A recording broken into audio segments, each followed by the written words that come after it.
निर्मला सीतारमण ने आज यानी कि 23 जुलाई को अपने बजट भाषण में कच्चे व अस्थायी मकानों में रहने वाले लोगों के लिए एक बड़ा ऐलान किया है।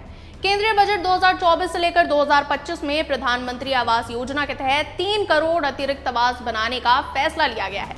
इस योजना पर मौजूदा वित्त वर्ष में 10 लाख करोड़ रुपए खर्च किए जाएंगे।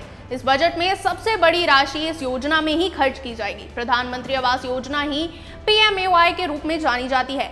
ये क्रेडिट लिंक सब्सिडी योजना के रूप में कार्य करती है। केंद्र सरकार द्वारा चलाई जा रही PMAY योजना का लक्ष्य है कि देश में सबके पास अपना पक्का मकान हो। इस योजना में सरकार लाभार्थियों को पक्का मकान बनाकर देती है या फिर पक्का मकान बनाने के लिए आर्थिक मदद प्रदान करती है। PMAY के तहत पिछले 10 सालों में गरीब परिवारों के लिए कुल 4.21 करोड़ घर बनाए गए।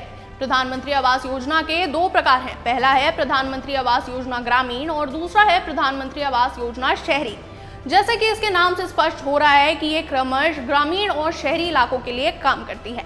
अब बात करते हैं PMLY से मिलने वाले फायदों की। तो कच्चे या अस्थायी मकानों में रहने वाले लोगों को PMLY योजना के पक्के मकान दिलाने में मदद करती है। अगर किसी व्यक्ति के पास जमीन है तो वो मकान बनाने के लिए इस योजना के जरिए वित्तीय सहायता भी ले सकता है। इस योजना के तहत सरकार होम लोन पर सब्सिडी प्रदान करती है। सब्सिडी की राशि घर के आकार और इसके इनकम के स्तर पर निर्भर करती है।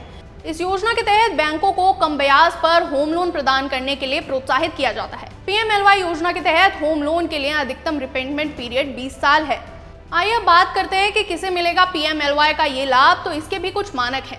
आवेदन करने वाला भारत का ही नागरिक होना चाहिए। आवेदन करने वाले की उम्र 18 साल या फिर उससे ज्यादा होनी चाहिए। ये योजना 18 लाख रुपए तक की सालाना इनकम वाले परिवारों के लिए है। योजना के लिए पात्र व्यक्ति के पास भारत के किसी भी हिस्से में पक्का घर नहीं होना चाहिए। अगर परिवार में किसी के पास सरकारी नौकरी है तो उसे भी योजना का लाभ नहीं मिलेगा। EWS से जुड़े लोगों को सालाना इनकम 3 लाख रुपए से कम होनी चाहिए।